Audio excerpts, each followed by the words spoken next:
This morning, in an interview that came out, I think it was taped yesterday, the president said he might use executive orders, his authority, his solo authority, to eliminate the principle of birthright citizenship, which means if someone's born here, they become a citizen. Legal scholars think this is a pretty open and closed constitutional issue. What would be the administration's argument that the president could do this unilaterally? Well, first, let's recognize we have a crisis on our southern border.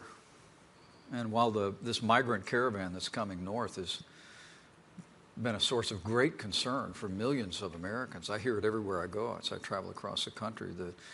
The truth is that we have more than 1,000 people attempt to come into our country illegally every day. And President Trump, from our campaign in 2016 to every day since, has been calling on the Congress and taking the action that's available to stem this tide of illegal immigration.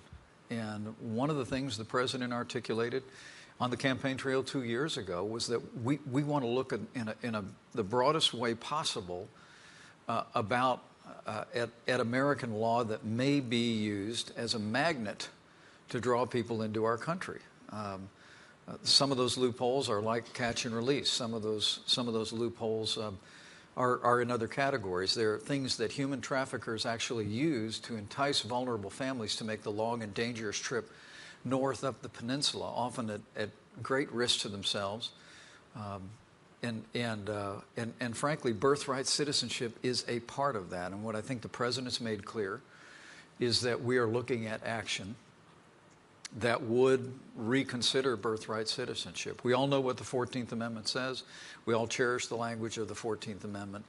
But the Supreme Court of the United States has never ruled on whether or not the language of the 14th Amendment, subject to the jurisdiction thereof, applies specifically to people who are in the country illegally. And I think the president's looking at executive action.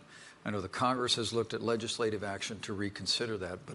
But our broad objective here is we need to fix a broken immigration system that's being used by people who literally are exploiting vulnerable people, enticing them to make this long journey north to our border in the hopes of coming into our country illegally. And we need to have a system where people know how to come into the United States legally, and that we have a system that's working for the American people first, and that it's working in an orderly way, like it did for my grandfather when he came through Ellis Island when he was 23 years of age from Ireland. The system isn't working today, Jake, and we've got to reform it. Be a pretty drastic action to do that unilaterally, the president doing that by himself. Well, I'll leave it to the president to announce whatever actions we'll take. I know the president yesterday made the decision that we're deploying 5,200 troops to our southern border.